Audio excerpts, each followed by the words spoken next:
என் பேர் பொன்னர். நேற்று நான் சேந்தமங்கலம் பேரூராட்சி அலுவலர் வனிதா செய்கிற ஊழலை பற்றி சொல்லியிருந்தேன்.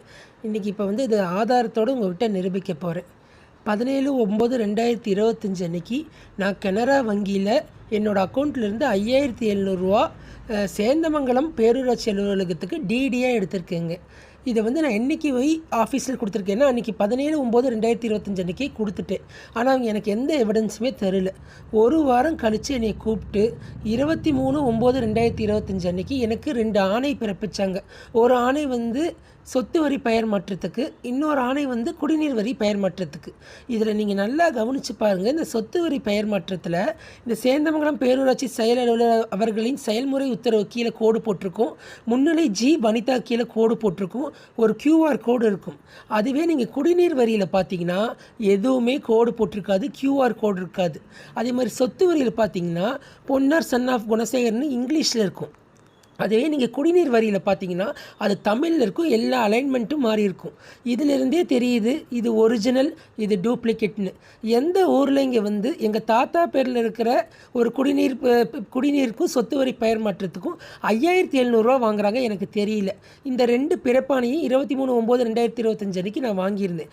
வாங்கிட்டு போயிட்டு அந்த நாள்லேயே நான் போய் ஆன்லைனில் பார்த்தா சொத்து வரி மட்டும் என் பேரில் மாறி இருக்குது. ஆனால் குடிநீர் பெயர் இன்னும் எங்கள் தாத்தா பேர்லேயே தான் இருக்குது. நல்லா பார்த்துக்கோங்க. சொத்து வரி பொன்னர் சன் ஆஃப் குணசேகரன் இருக்குது, குடிநீர் நல்லைய கவுண்டர்னு எங்கள் தாத்தா பேரில் இருக்குது. இதுக்கு நான் நேரில் போய் கேட்டதுக்கு அவங்க என்ன சொல்கிறாங்கன்னா, நீங்கள் ஒரு வருஷத்துக்கான குடிநீர் தொகை அனைத்தும் செலுத்திட்டீங்க, அதனால் உங்களுக்கு நோ டிமாண்டுன்னு இருக்குது. இப்படி இருக்கிறப்ப ஏப்ரல் 2026 தான் உங்களால் உங்கள் குடிநீர் பெயர் மாற்றம் செய்ய முடியும்னு சொன்னாங்க. அதே தான் நான் கேட்டேன். இங்கே பாருங்கள் மேடம், நான் கூட தான் சொத்து வரி ஒரு வருஷத்துக்கு கட்டிட்டேன், நோ டிமாண்ட் இருக்குது. அப்போ சொத்து வரி மட்டும் எப்படி மாற்றினீங்கன்னு கேட்டால் அவங்க பதில் சொல்லலை. நல்லா பார்த்துக்கோங்க. என்னோடய சொத்து வரி எண் 3980, குடிநீர் வரி எண் 856. இப்போ அவங்க எனக்கு எந்த பில்லுமே தரல. ஒரு 100 RDI போட்டதுக்கப்புறம் எனக்கு என்னென்னா, வீடு தேடி 2 பேர் அனுப்பிச்சுட்டு ஒரு போலியாக ஒரு பில்லை கொடுத்து என்கிட்ட சைன் வாங்க பார்த்தாங்க. ஆனால் நான் சைன் போடல. அந்த போலி பில் தாங்க இது. இதில் நல்லா கவனித்து பாருங்கள். சொத்து வரி விதிப்பு எண்ணுங்கிறது 354ன்னு போட்டிருக்கும்.